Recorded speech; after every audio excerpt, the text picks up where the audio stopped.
Sige, salamat ho, ma.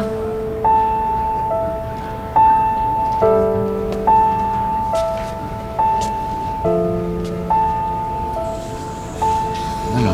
Naaga ka bang mag-resign? Mas maganda raw kung papalipas pa ako ng ilang buwan. Tsaka mas maayos din kung tatapusin ko yung endo ko. Pero, kaya yan. Sigurado ka? Oo naman. Ako pa. Tsaka hindi naman palaging ganito eh. Basta ang gagawin ko, sisipag na lang ako. Hanggang sa isang araw, matutupad ko na yung pangarap namin karoon ng sariling bahay. At ikaw, magiging masaya ka. Dahil makakagraduate na si Popoy at magiging maayos ng lagay ni nanay at tatay mo. Jo! Jo.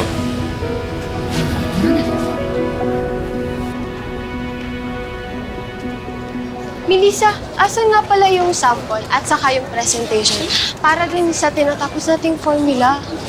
Nakuha mo na ba? O sige, mamaya.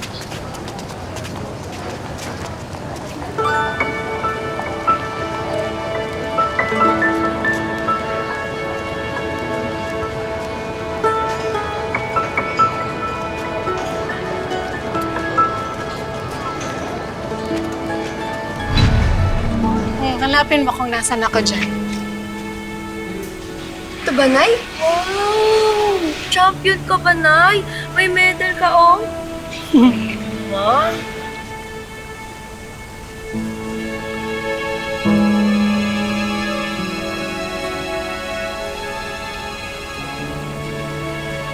Nay, Hmm.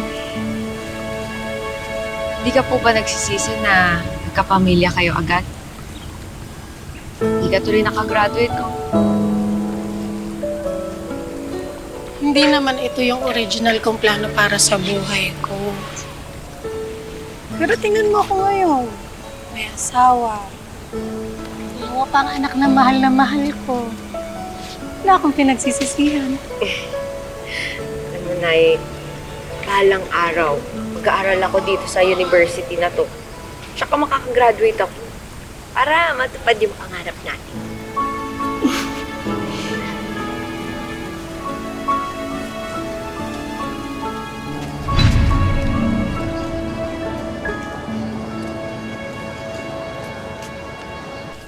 Nay,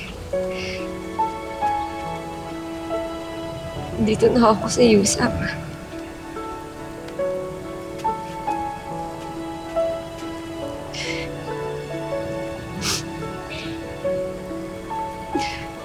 Kaso, hindi nga lang ako estudyante.